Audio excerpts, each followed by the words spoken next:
I now hand the conference over to Ms. Prerna Jhunjhunwala from Batliwala and Karani Securities India Private Limited.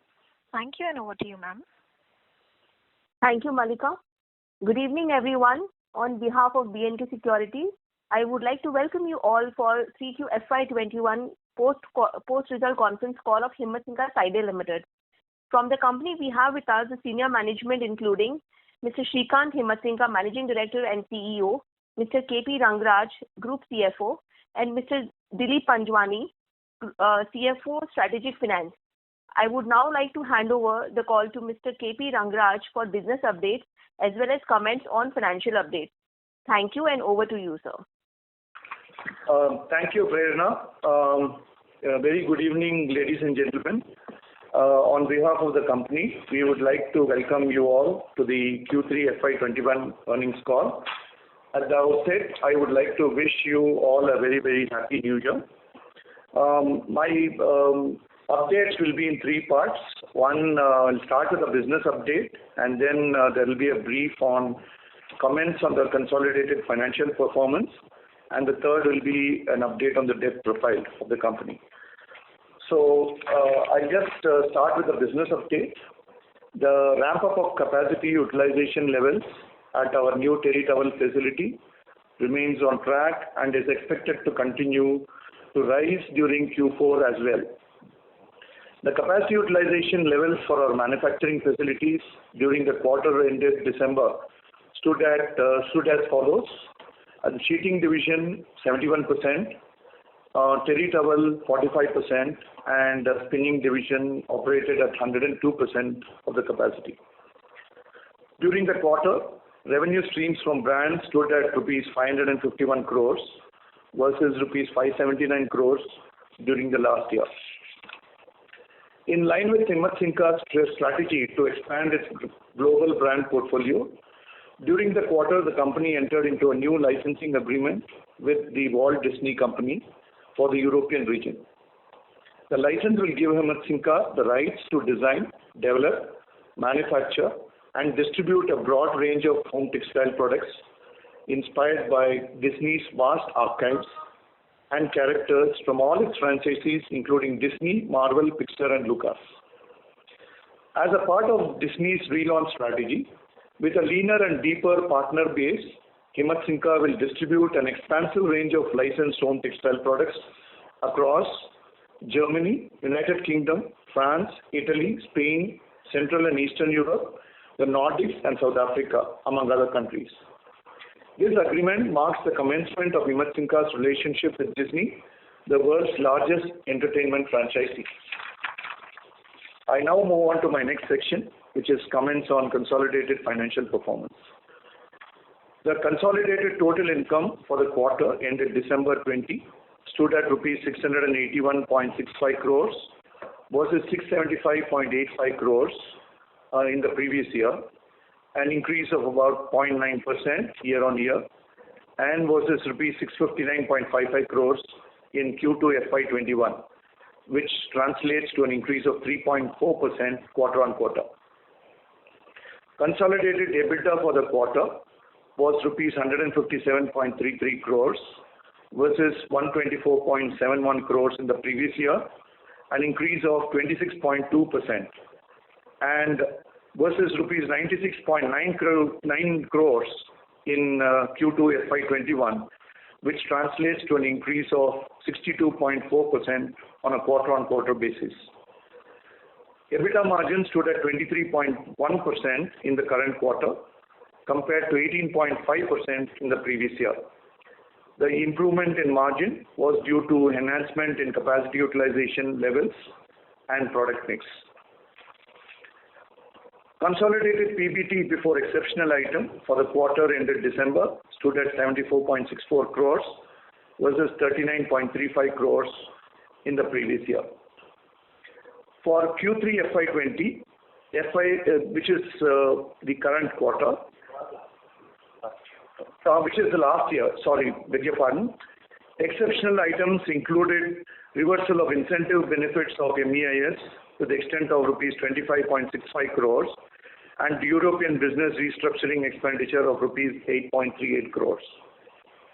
The consolidated PAT for the quarter was 45.06 crores versus 2.78 crores in the previous year. We remain focused on optimizing working capital and have reduced inventory levels by rupees 313 crores during the 9-month period ending December. This translates to an inventory reduction of 28.7%. I move on to my last section, which is on debt profile. The consolidated gross debt as of 31st December 20 stood at 2,536 crores compared to rupees 2,814 crores at the end of FY20, a reduction of 278 crores. The total term debt stood at 1,712 crores and the working capital debt stood at 824 crores. The cash and cash equivalents stood at rupees 231 crores as at the 31st of December 20. Consequently, the company's net debt outstanding as of 31st December stood at 2,306 crores compared to 2,591 crores as of 31st of March 20, which translates to a reduction of 285 crores. Just to give you some updates on ratios, our capital efficiency ratios as of the end of the quarter, which on an annualized run rate basis are as follows. The return on capital employed stood at 11.9% and the return on equity stood at 13.3%. With this, I would like to complete my update. We shall be happy to take your questions now. I would now request our Managing Director to answer the question and answer session. Over to you.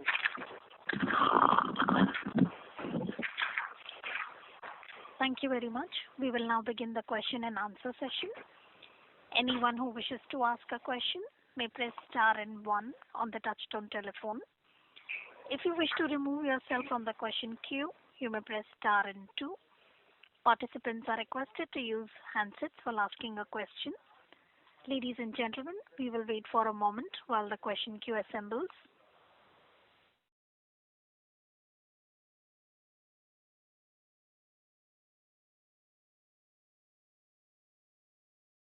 The first question is from the line of Bharat Subramaniam from Sundaram Mutual Fund. Please go ahead.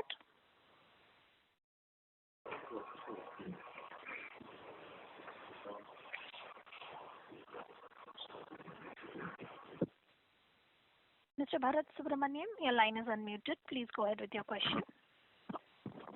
Congratulations for an improved set of performance. Sorry to interrupt, sir. Your voice is not audible. I would request you to come closer to the phone, sir. Hello, is it now audible? Yes. Yes. Yeah. My first congratulations for a good performance in the current quarter. My first question is with regard to our tower utilization, which we have reached 45%. In the previous year, the utilization would have been lower. Despite that, the revenue growth seems to be little muted at less than 2%. What are the reasons, despite say good ramp up in the tower utilization, revenue growth is muted? A fair question, Bharat.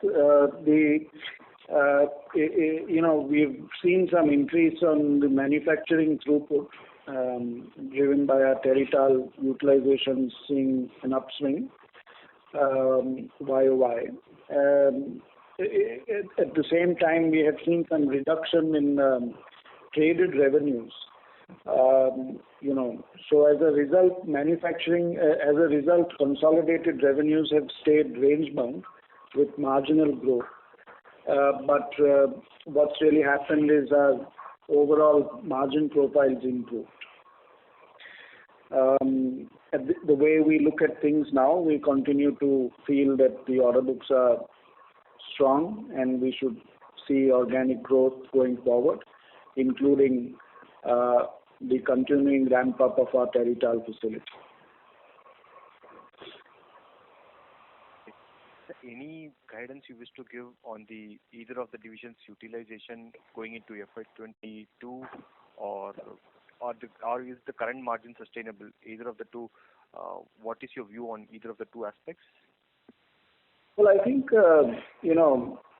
we don't give guidances, but I think what we will be happy to share with you is we feel that our sheeting utilizations should continue to rise.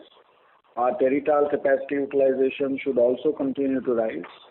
And as far as our EBITDA margins are concerned, we've always shared with investors earlier that it's our consolidated EBITDA margins normally should be in the range of 20 to 22%. We feel that the current margin profile, 20 to 23% sort of band is something that we should see continuing as we go forward. So while our EBITDA margins remain stable, I feel that our utilization should continue to see organic rise going forward into 22 and into Q4.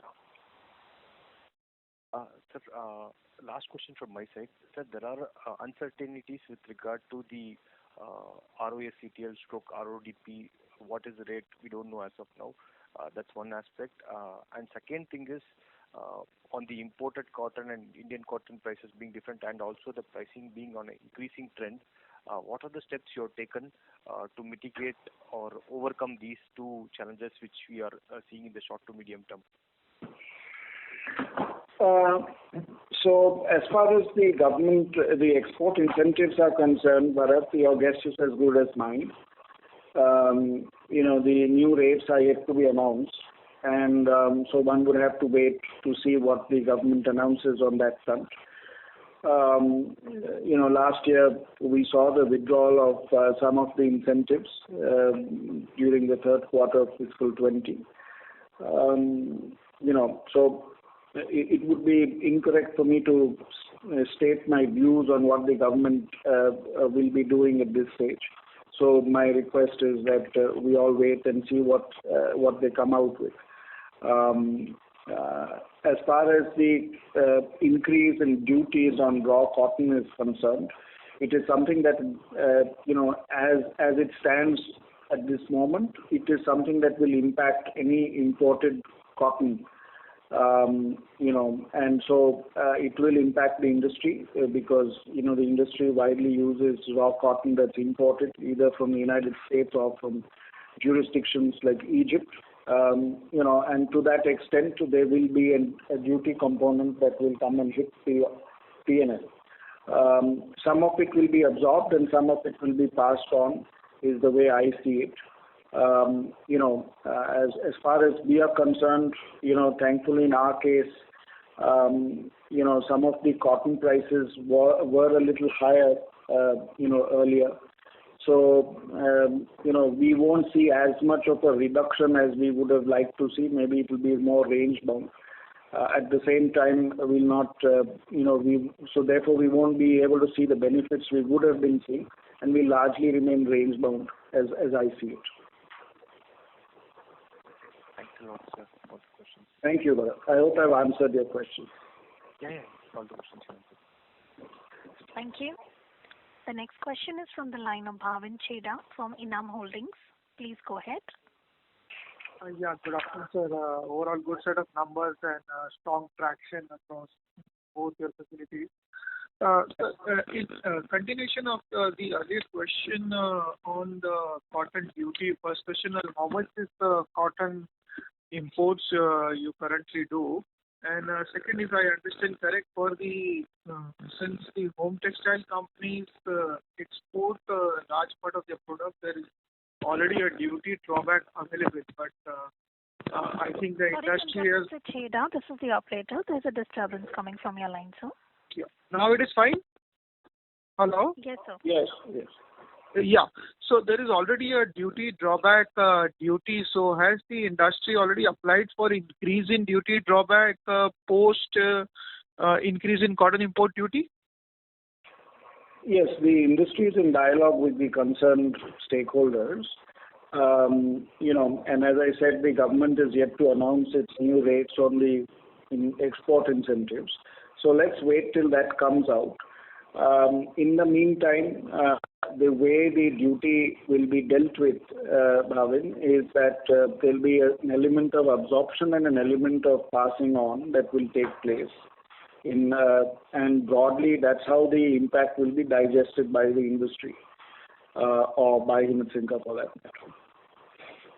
Sure. And how much is the Himadsinga's cotton imports as of percentage of overall or whatsoever number you look at? It varies from quarter to quarter, Bhavin. It's not something that's linear in nature. But if there's an impact, in the mid-teens, in rupees crores, mid-teens, partly it will be dealt with, as I said, on a pricing front and partly absorbed. And as I was answering Bharat's question earlier, in our case, we've had some pricing on cotton which was a little stiffer because we went long on it. And so instead of seeing a reduction to the tune that we expected, we may not see it to that extent. So I don't think the numbers will get significantly impacted in any consequential manner. Sure.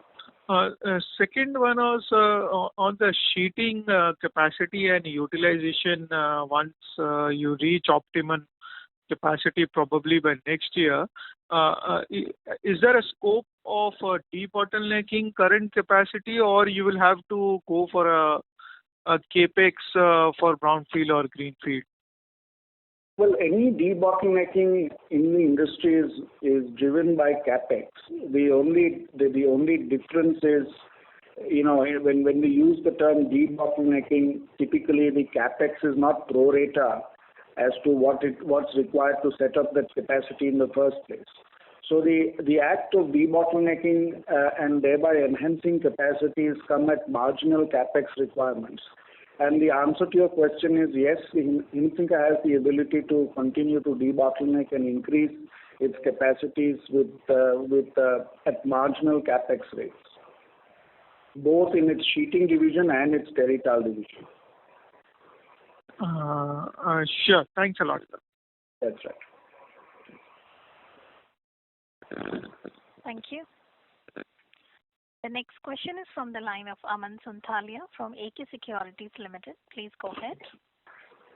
Good evening, sir. Good evening. Yeah.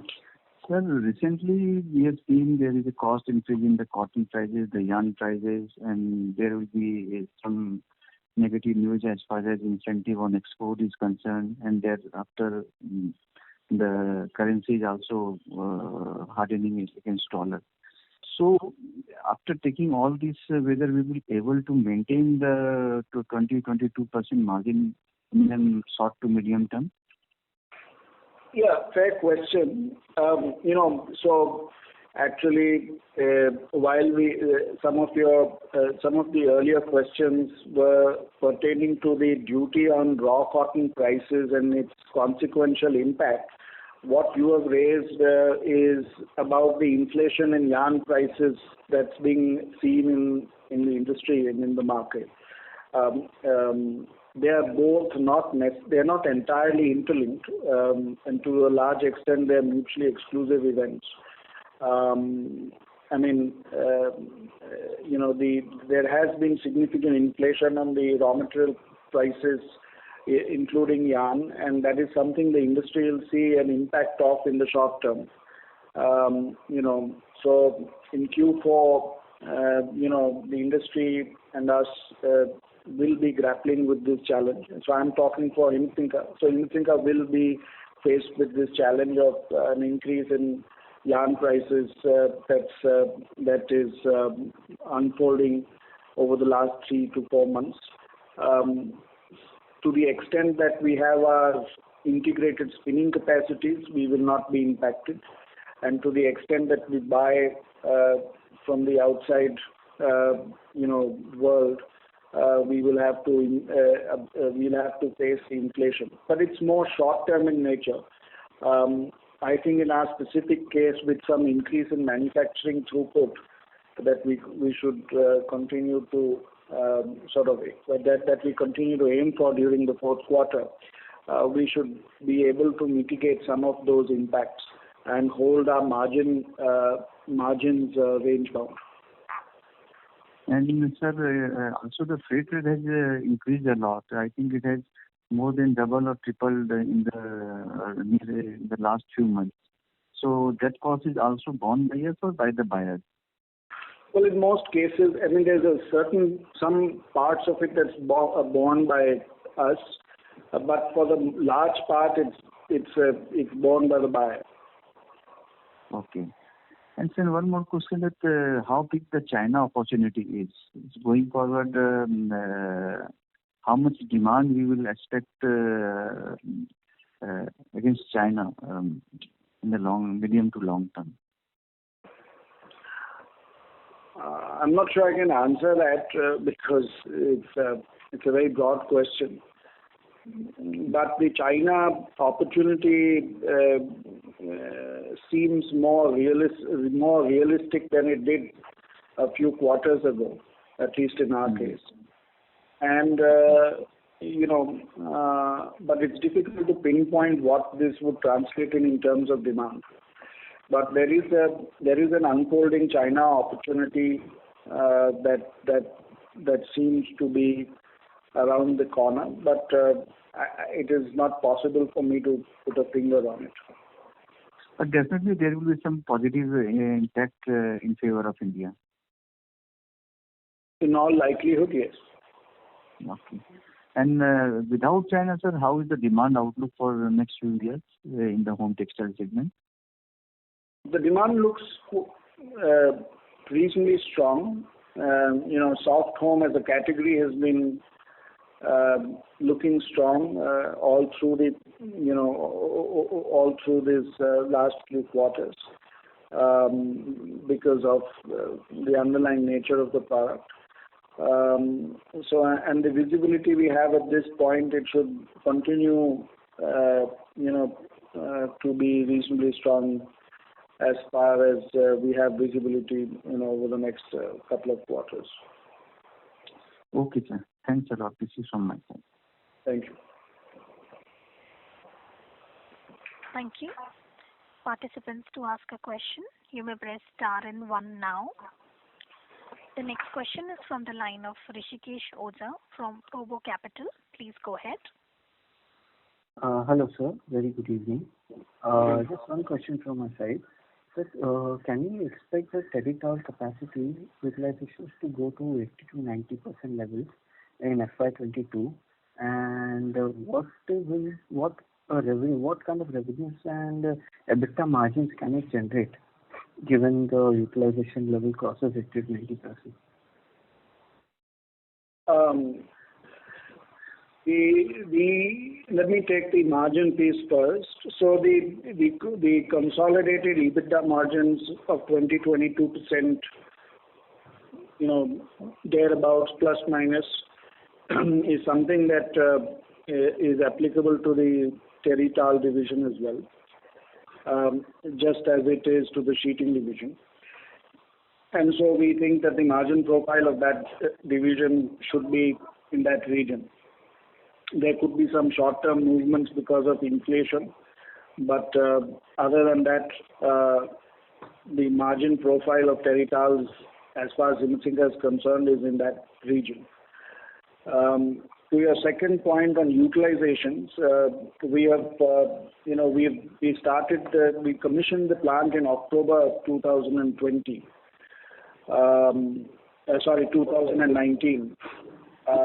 We had the third and partially the fourth quarter of FY21, of FY20.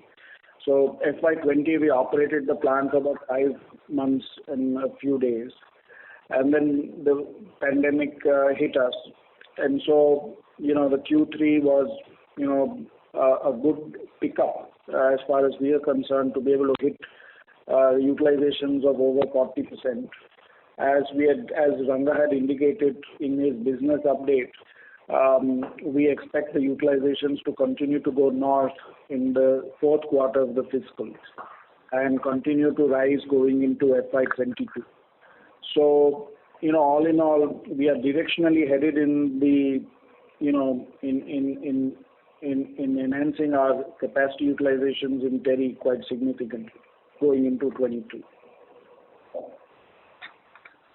Okay, sir. But given that if it crosses more than 90% in FY22, what kind of revenues can the segment generate?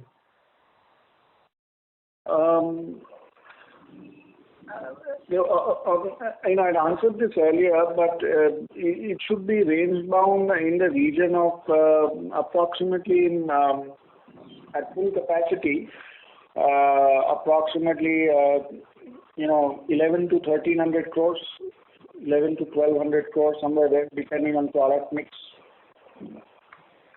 Okay, sir. That will do. Thank you. Thank you. You would like to remind participants that you may press star 1 to ask a question. The next question is from the line of Rakesh Sharma, an individual investor. Please go ahead. Hello. Yes. Hello. Good afternoon, sir. Good Sir, regarding your operations, regarding your payments, some of the payments to the vendors are not being made on time, and this is what we are hearing about.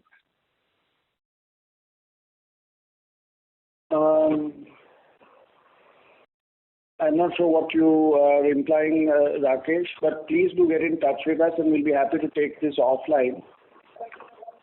No. We're actually in touch with, because we're not getting proper response from the company people, and it has been delayed by more and more time. So that is why we have come on here asking the question, sir.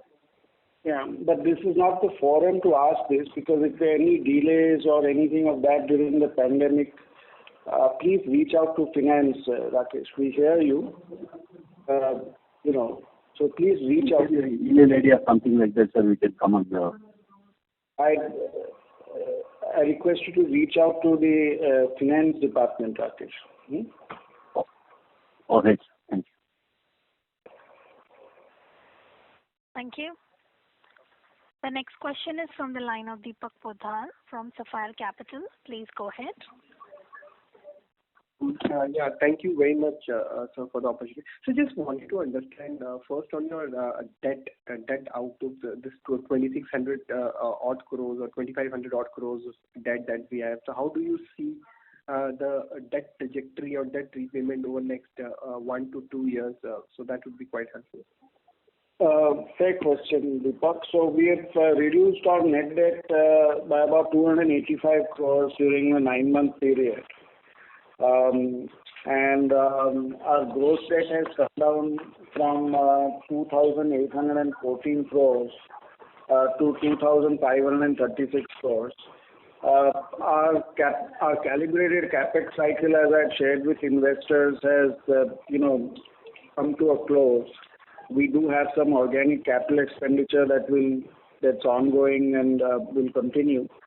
But having completed our major capex program, deleveraging will be a central theme as far as we are concerned.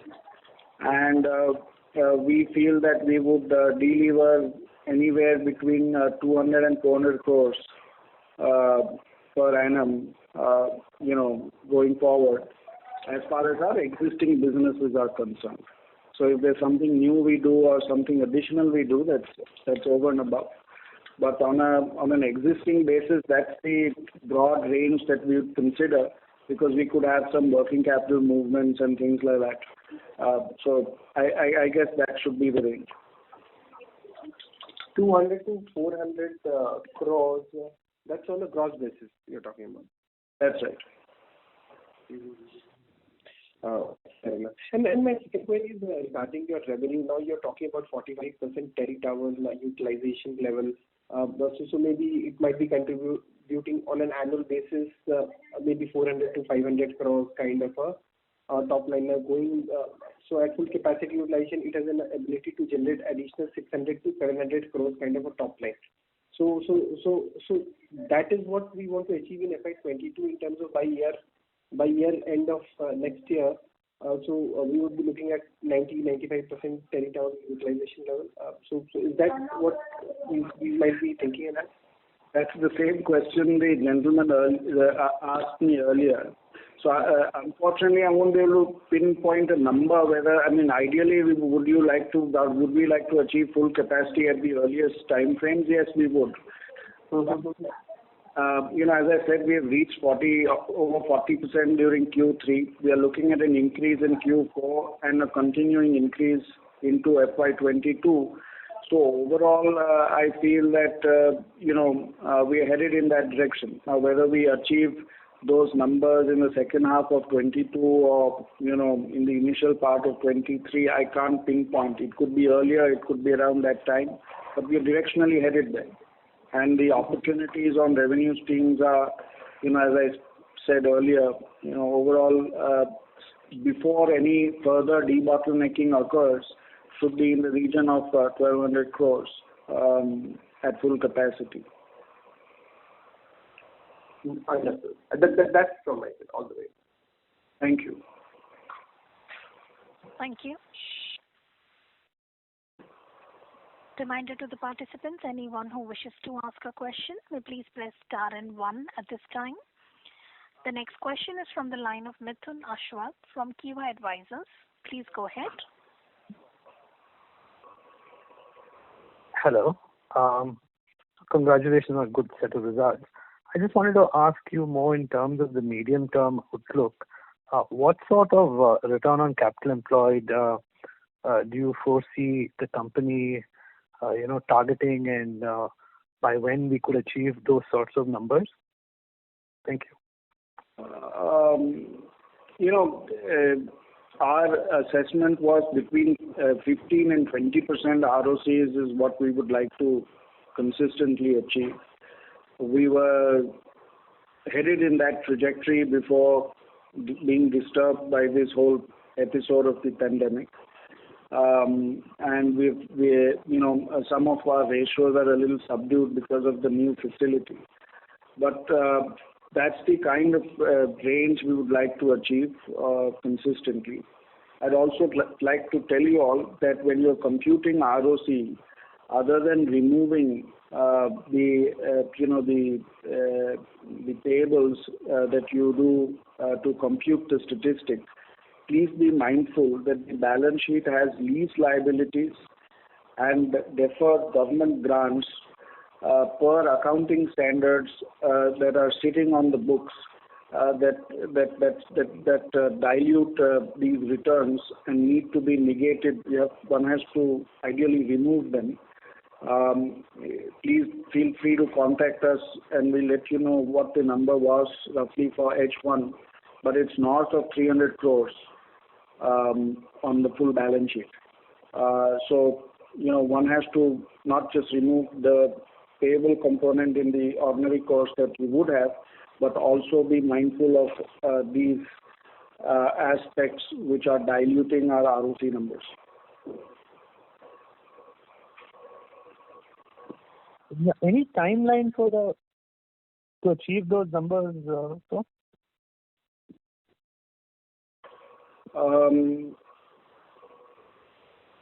I'm sorry, I can't give you timelines, but directionally, as our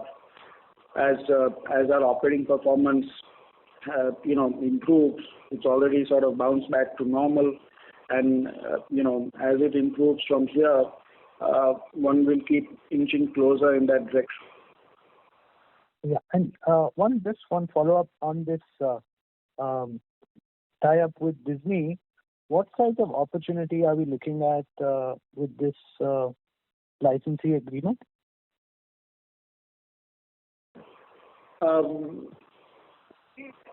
We can't comment specifically on what a specific brand portfolio would bring us from a standpoint of revenues.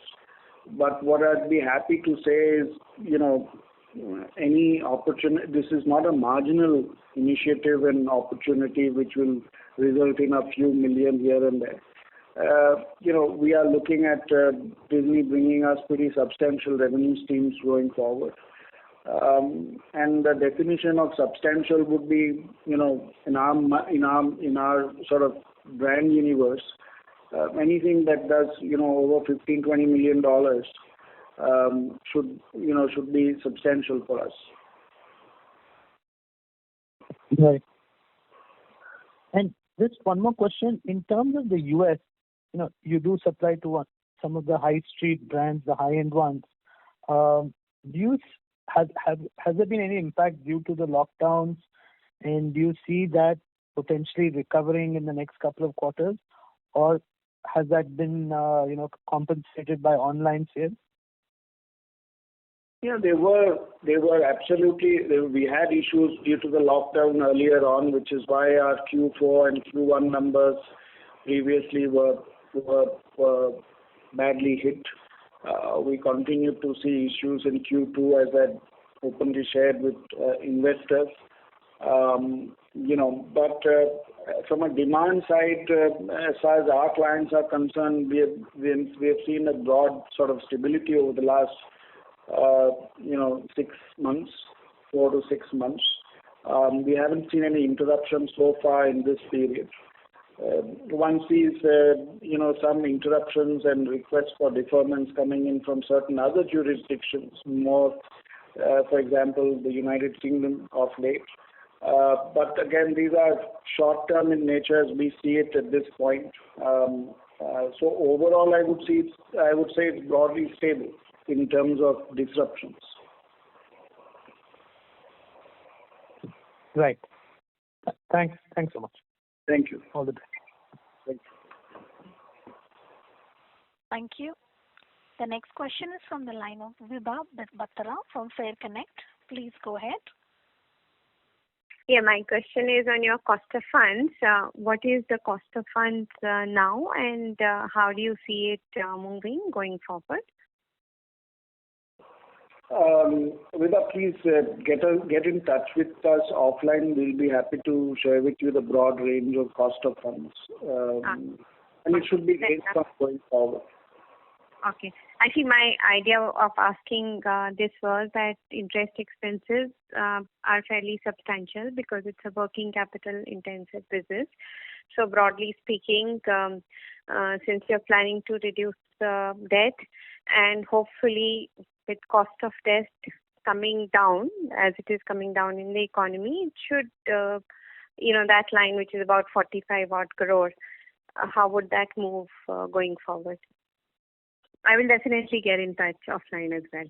But broadly, if you could give a sense on this item. Well, I think so. With the correction in debt, we have seen some relief on the interest front as well.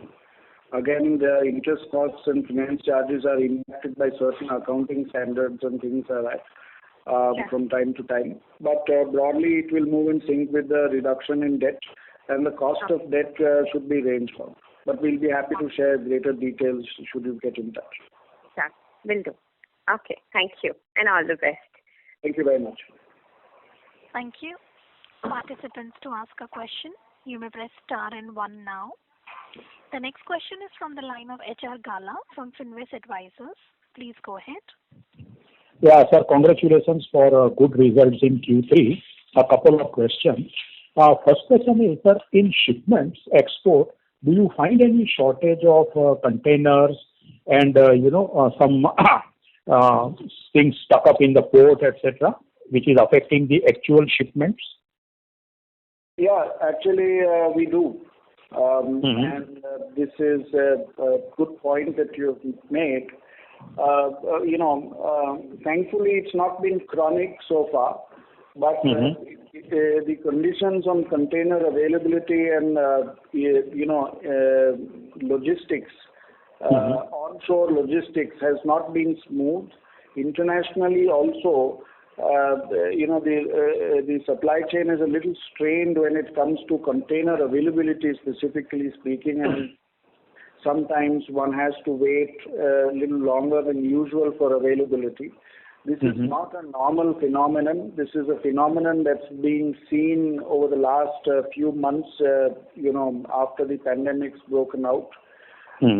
So therefore, to answer your question, yes, the logistics value chain is not operating in a normal state. Availability of containers are strained. Has it impacted our business thus far? No, it's not impacted our business thus far. But be it as it may, the situation is not normal. Okay, but we have not seen any cancellation of orders because of that? No, we have not. Okay, no cancellation. Very good, sir. Sir, my another question is regarding Walt Disney. You may not reveal any numbers, but what kind of commercial arrangement do we have? Like, we will be paying them some upfront license fees or something, or will it be based on the revenue that we generate? So, Mr. Gala, any license typically attracts a rate of royalty. Okay. And the rate of royalties are paid on revenues that one generates. Correct. Absolutely. Broadly speaking, that's the most fundamental of license terms and conditions. Okay.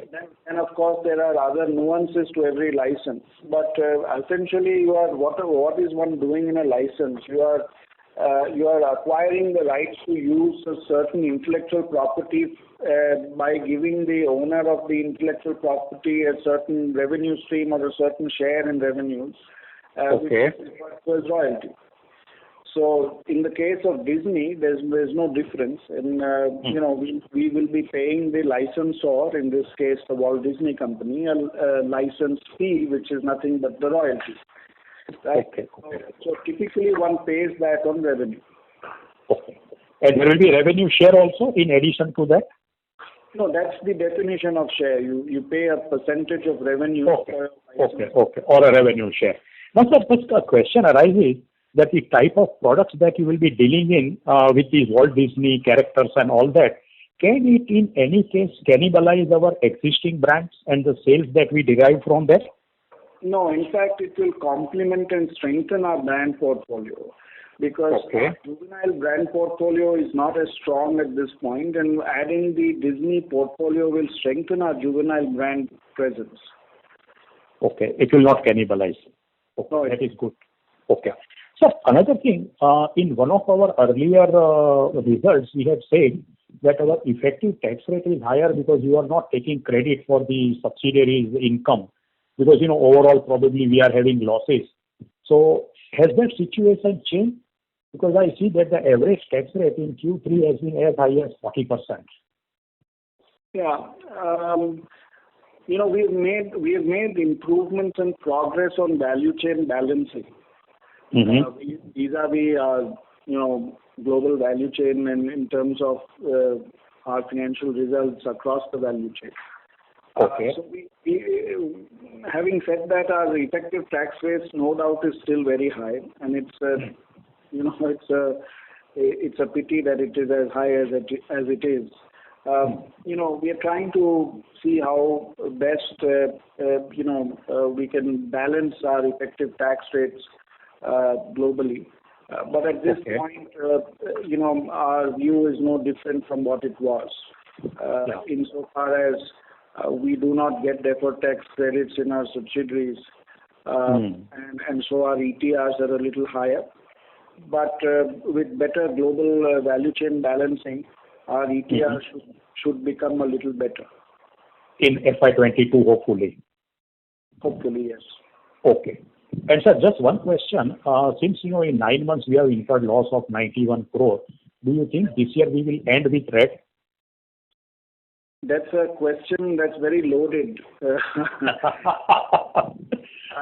Because we have really posted good profit of 45. Even if 45 comes, still we will be less. And you describe about the headwinds like increase in the raw material costs, etc., might impact the margin. That's why I asked.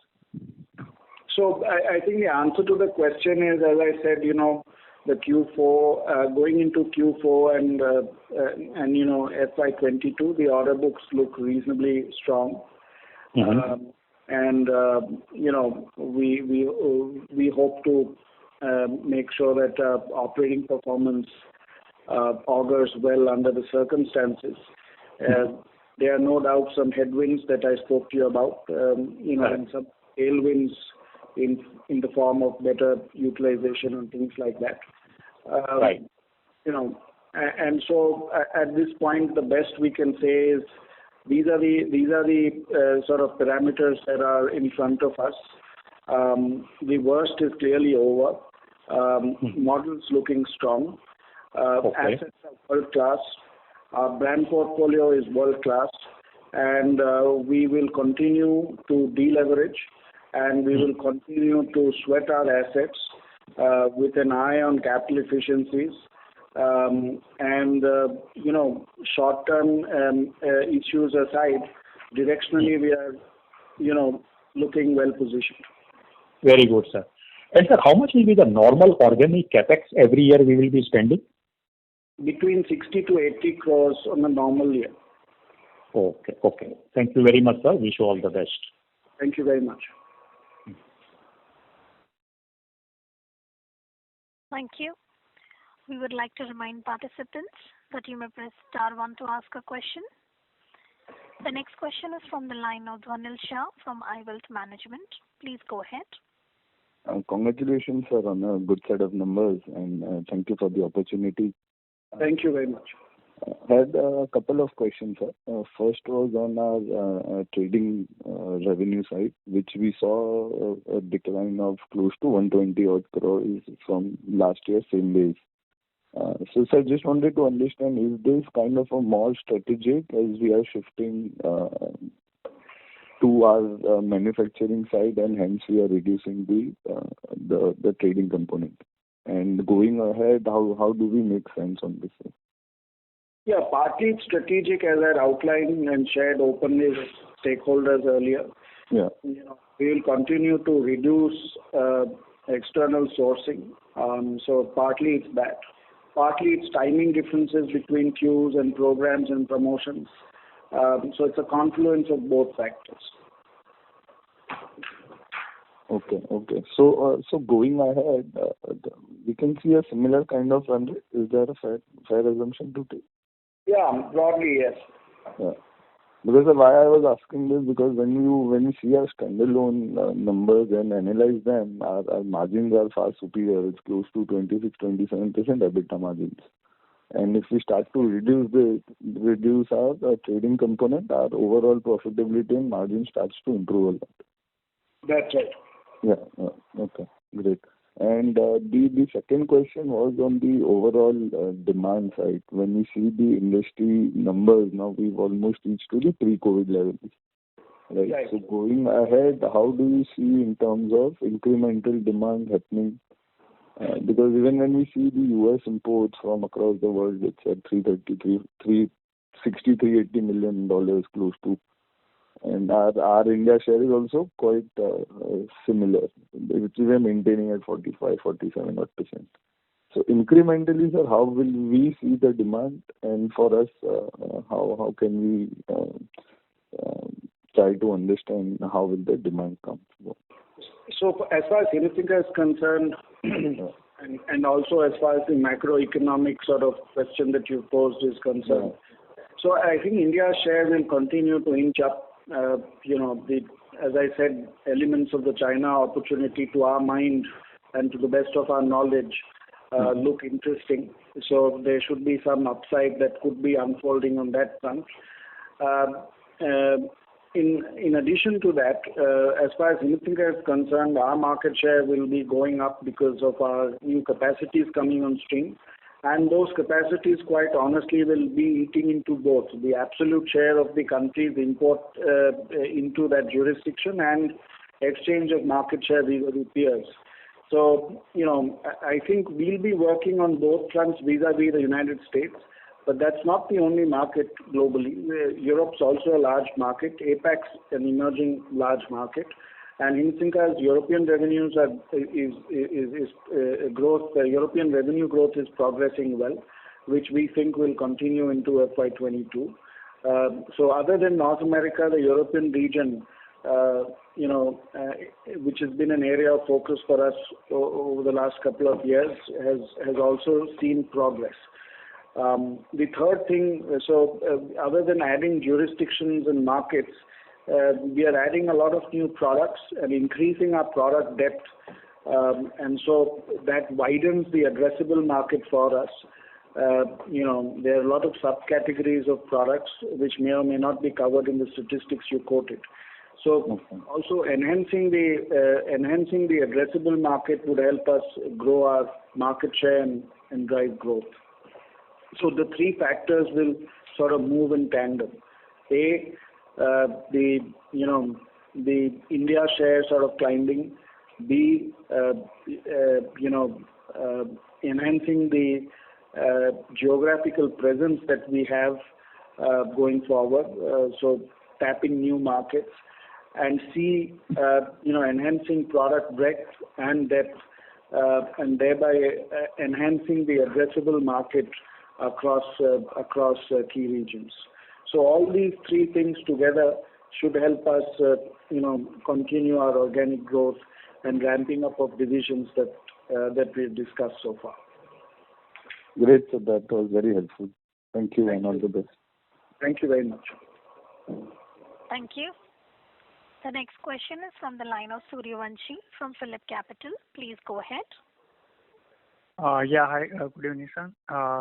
So congratulations on good improvement in profitability, and most of the questions answered. If you can give some clarity on this reduction in working capital, we might have seen a reduction maybe because of reduced volume during COVID, and again last few quarters we have seen supply chain was also become very lean to manage the working capital. So with picking up a business and volume and utilization, how is the outlook on working capital? Can we see significant amount of working capital increase again with the pickup in business activity, or there is a structural shift in the way we are managing the working capital now? Yeah. So fair question, Suryavanshi. Your observations are correct. One cannot endlessly rationalize their working capital cycle. We've reduced inventory by close to 30% over the last 9 months. We think it should broadly stabilize in this region because it's coinciding with ramp-ups happening in the manufacturing front. So, if there, even if there are some further reductions in certain divisions, it will get offset by certain other divisions. So we feel that it's broadly range bound as far as inventory looks at this point. We'll continue to attempt to rationalize it further. We make some improvements in Q3 over Q2 as well. But the likelihood of a large reduction or anything of that sort on inventory is ruled out at this point because it's coinciding with ramp-ups. So that, I hope, answers your question on the inventory front. Receivables have anyway been largely range-bound for the company, so there's nothing much for me to say on that front. So our attempt will be to make sure that our ramp-up process doesn't incrementally consume a lot of working capital. That would be our focus.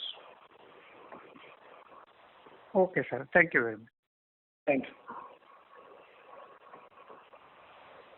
Thank you. The next question is from the line of Resham Jain from DSP Investment Managers. Please go ahead.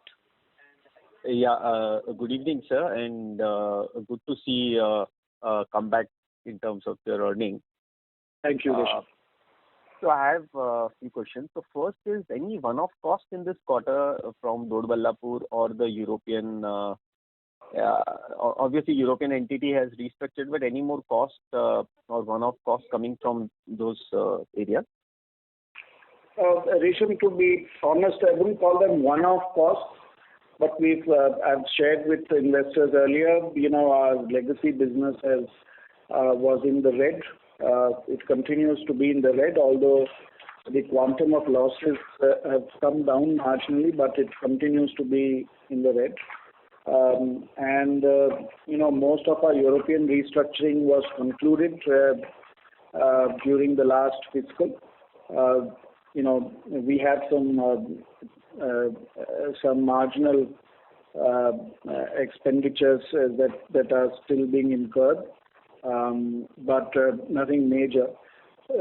So all in all, both these buckets put together still contribute a red number to the total, which we'd like to reverse going forward. So we're working on that. So this number was like 7 to 8 crores earlier.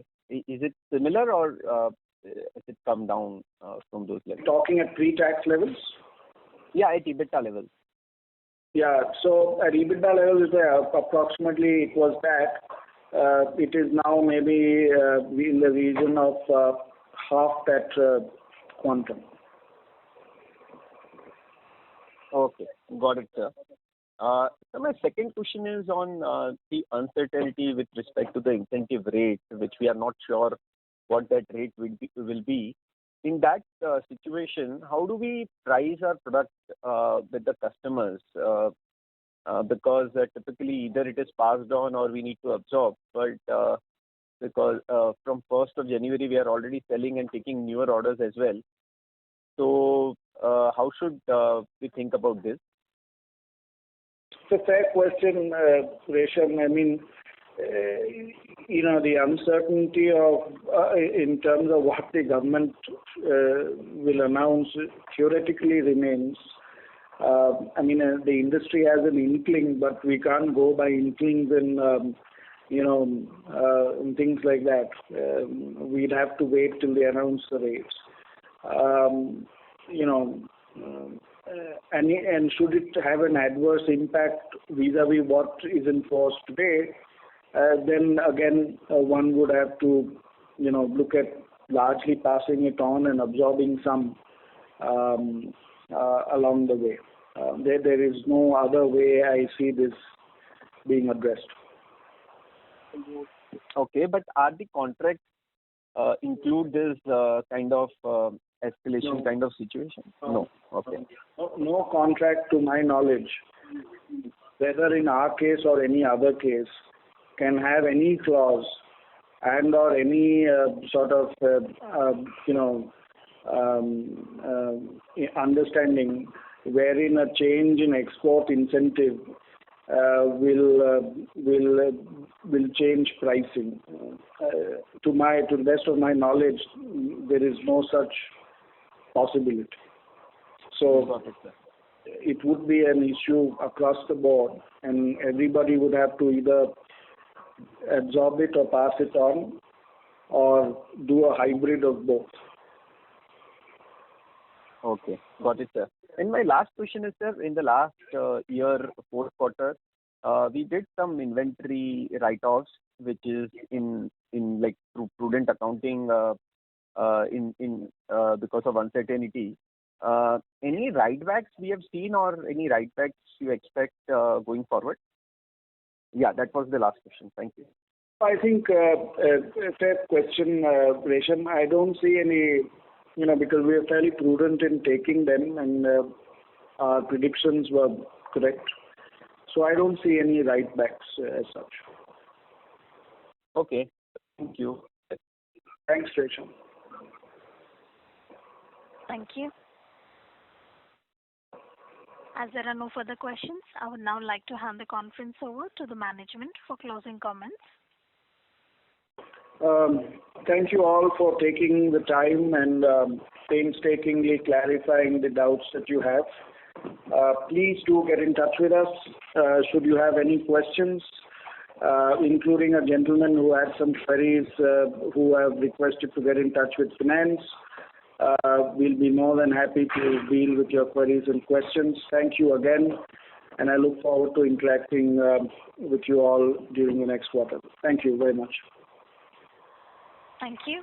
On behalf of Batlivala and Karani Securities India Private Limited, that concludes this conference. Thank you for joining us, and you may now disconnect your lines.